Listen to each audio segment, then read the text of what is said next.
much of an adjustment did it take for you, the receivers to kind of get used to those quick balls coming out? No adjustment. All right. Next question is going to be from Luke Easterling.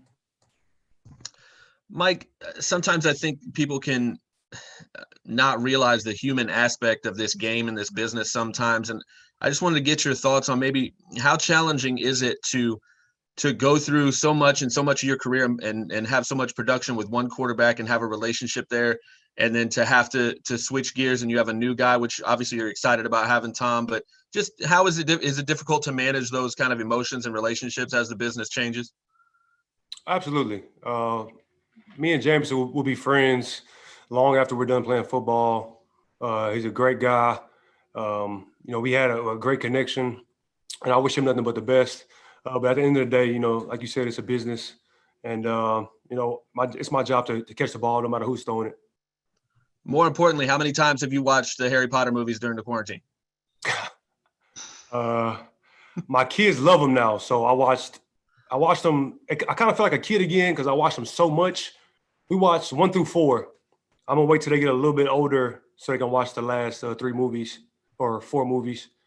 And but we enjoyed it. We got a movie theater room at my home in Texas, and we enjoy watching all the Harry Potters 1 through 4 almost every single day.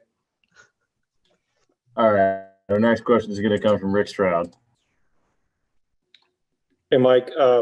Brady is known for being meticulous about route running and things like this. I know he's done a lot of coaching with you guys, and it seems to be going well. But have you had any experience where he also is driven the way Jordan was driven and those guys? Has he blown up at anybody? As you said, has he gotten emotional yet and kind of coached hard?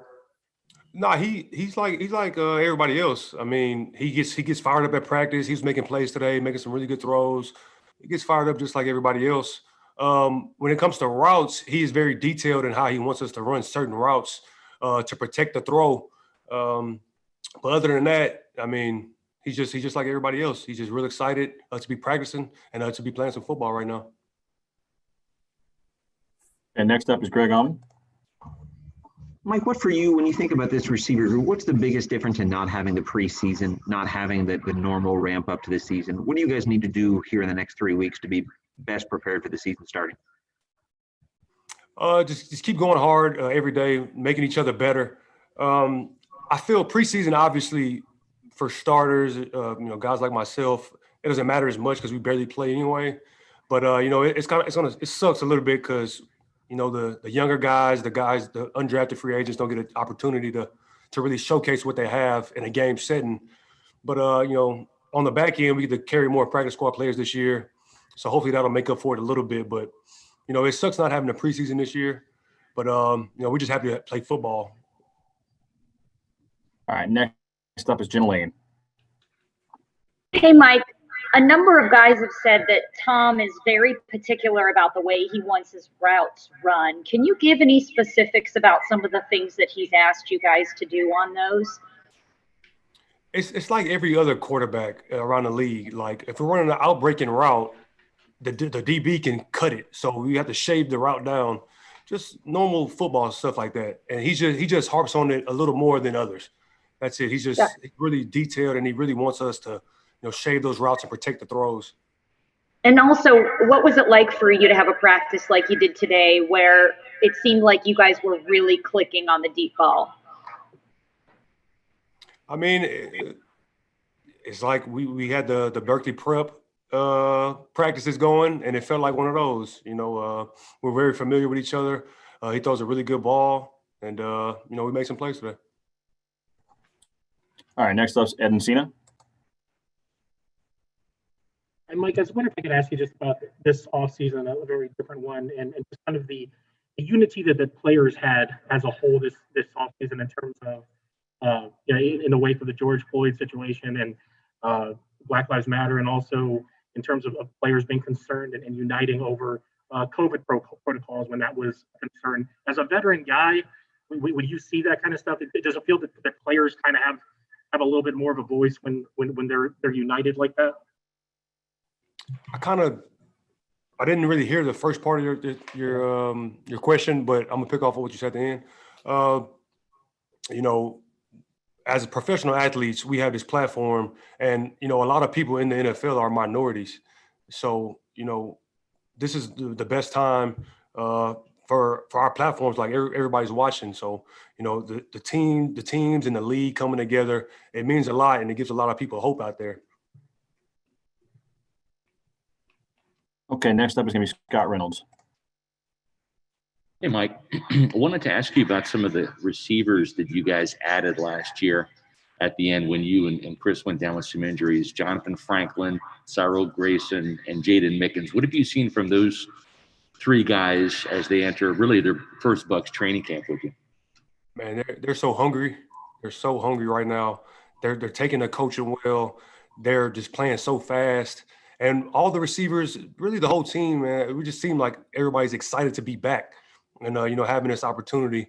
Before, I guess guys would take things for granted, but, you know, with the whole COVID situation and the Black Lives Matter and everything that's going on in the world, I think we're just happy to be out there. And we feel like kids again, really getting the opportunity to play a game. And it's our occupation to do it. So we're just happy to be out there, and the receivers have been looking great.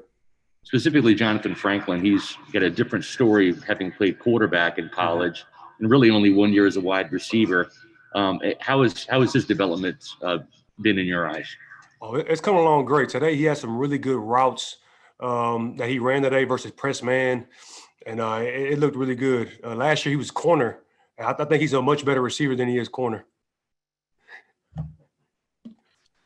All right, next up is going to be Tom Krasnicki.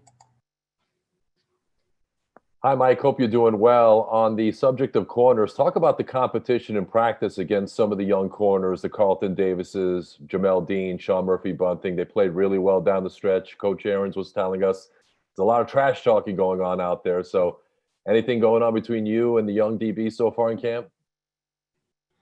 Just the same stuff. You know, I'm gonna talk a little bit of smack here and there just to make it fun, and they talk a little bit as well. But at the end of the day, we're just trying to get each other better. And they've looked really good, all our corners, from the starters to the second, to twos, to threes. Everybody's been looking good, playing hard, like I said. And it's been a fun camp and a highly competitive camp so far. All right, we're going to go to Steve Isbitz. Mike, as a player who hasn't been to the playoffs yet, can you even explain how exciting it was for you to have Tom Brady, Rob Gronkowski, and LaShawn McCoy walk into the Bucs this year? Oh, it's awesome. You know, they're superstar players. They've had the best of the best careers at their position that you can really have. And you know, I look up to those guys. You know, great players that do everything right, take care of their business off the field. It's great to have those veteran guys on our team, and they've accomplished so much. So hopefully, a lot of that can rub off on us, and we can get to where they've been. And what did you think about hearing no fans at opening day in New Orleans? I kind of figured that's how it would be. It's going to be different. It's going to take some getting used to, but you know, at the end of the day, you know, we're going to play, and we're going to play hard, whether it's fans or not. It's going to be different, though. It's going to definitely be different. All right, we're going to go to Greg Allman. Hey, Mike, I wanted to ask you about the GPS data, the catapults that you guys wear, just how used to that you are now, and if there's any ways in which it specifically helps you as a player. It just tracks everything we do. It tracks how fast we ran. Actually, today, I clocked the fastest time today, 21 miles per hour. So I'm excited about that. But it just tracks everything like that, how much you ran in a day, all that stuff. And it don't even feel like it's there after a while. Thanks. We'll go to Rick Stroud. Hey, Mike, obviously you and Chris had, you know, big years last year, and a lot is expected of you. But, you know, you got a couple other receivers that, like Justin Watson and Scotty Miller, seem to be coming on. How dangerous could you be if those guys get involved with your tight ends, et cetera? Well, like I said before, I mean, every year it's our goal to have the best wide receiver room in the league. Last year, I thought we definitely had that. This year, we're going to be even better top to bottom. And Jay Watt, man, he improves every single year. Like the quickness at the line of scrimmage, his routes, he's more physical. He's running faster. He catches the ball better. Scotty's improving. all our guys just keep improving year in, year out. And, that's a testament to coaching and just our work ethic. So, this year, hopefully we have a great year and we could be a catalyst for this team. All right. Next up is Jen Wayne. Mike, you have to develop a very quick chemistry with Tom Brady. What's it been like doing that? You get to know him on a much more personal level than most people do. So, what is he like, away from the field that maybe people don't know about? Do you have something you want to share about him that maybe people don't know? I'm not about to tell all this man's business, but no, not like that. He's the GOAT on and off the field. It's crazy. He's a superstar, the most accomplished player in our game in history. And, he's just like everybody else. He just works extremely hard. He's always taking care of his body. He loves his family. He loves family time. And he's just cool. He's a real down-to-earth guy.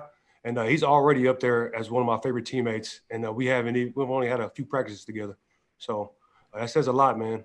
I'm learning a lot from him. And hopefully we can tear it up this year. What's it like having that sort of relationship already with a living legend? It's cool. He's trying to turn me into a living legend as well. So I'm appreciative of that. I have time for a little bit more. We're going to go with Scott Reynolds. Hey, Mike, just wanted to ask you about two safeties, Mike Edwards, the third-round pick from last year, and Antoine Winfield, which you've seen from the rookie this year. They're making plays. They're making plays. They really are. Mike caught the first pick. What was the first practice? Everybody just keeps improving, and that's what we hope for. Obviously it's just practice, but if we can just keep getting better each day, I feel like this team could be really scary on both sides of the ball. Our safeties, they've been playing great. I've been really impressed with Winfield. He can play. He's very versatile. Nickel, safety, be in the box. He can do it all. Thanks, Mike. All right, we're going to have time for one more. We'll go back to Kevin O'Donnell. Hey, Mike, what type of level of play do you expect from not only your team, but NFL teams as a whole, not having the offseason that we normally would have or the preseason games? Do you think there's going to be a drop-off or the teams are just really going to have to build towards as the season goes on? Oh, the only thing I was really worried about, Kev, was the injuries. But the NFL did a great job of giving us a ramp-up period to get our bodies in shape. And our team specifically did a really good job of just coming in shape. I didn't see really many guys huffing and puffing or not as many soft tissue injuries. But everybody's going to be amped up and excited because it was unknown if we was going to be able to play or not. So I feel like everybody's going to play a little bit harder this year. Some stadiums might have fans, some not. But I feel like it's going to be a great to watch, and everybody's going to get after it, I think. All right, that's all we got time for today. Mike, appreciate it. All right, thank y'all.